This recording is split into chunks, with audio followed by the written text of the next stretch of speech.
Satanism and the History of Wicca Part 2. I'll leave it to folks more scholarly than myself to debate just how indebted Murray and Leland were to Michelet. In any case, the Italian witch mythology Leland presented in Aradia, Gospel of the Witches, originally published in 1899, one of Wicca's major sources, contains some diabolical witchcraft elements of its own. The very first paragraph reads, Diana greatly loved her brother Lucifer, the god of the sun, and of the moon, the god of light, who was so proud of his beauty, and who for his pride was driven from paradise. Wiccans usually argue that Lucifer is not the Christian devil, but is just the god of the sun, and of the moon. I too distinguish between Satan and Lucifer, as do many occultists. Yet the statement that Lucifer was driven from paradise for his pride is clearly a reference to Christianity's devil myth. Aradia contains a mix of mythologies. Wiccans are correct to say that their horned god is not Satan. But it isn't historically true that the Christian image of Satan is a reinterpretation of the Wiccan god. On the contrary, the modern Wiccan concept of the horned god has its literary origin in a paganized reinterpretation of medieval Christian devil imagery, as in Margaret Murray's and earlier writings.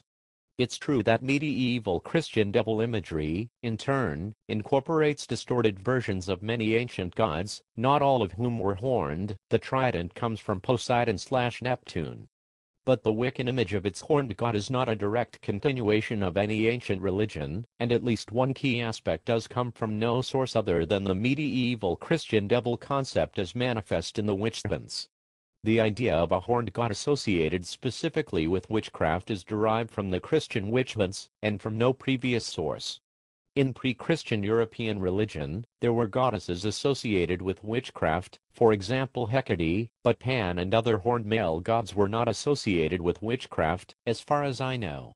Much of Wicca's self-image is based on the paganized reinterpretation of alleged devil worship, rather than on actual ancient religion.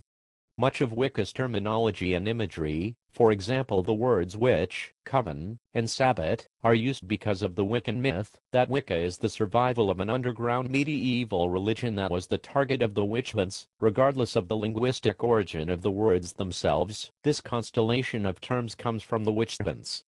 The related idea that modern Wiccans too are in continual danger of being confused with Satanists is at least partly a self-fulfilling prophecy. Far fewer people would confuse modern Wicca with Satanism if Wicca didn't use so many witch-derived words and other trappings popularly associated with diabolical witchcraft. My point here is not that Wiccans shouldn't use the words witch, coven, and sabbat. My point is that if they do use these and other diabolical witchcraft trappings, they should accept responsibility for the consequences. For example, when explaining that Wicca is not Satanism, they should acknowledge the main real reason for the confusion, that modern Wiccans have chosen to identify with the victims of European witch hunts, and have chosen their terminology accordingly. Wiccans certainly should not blame Satanists for Wicca's own public relations difficulties, as some Wiccans do.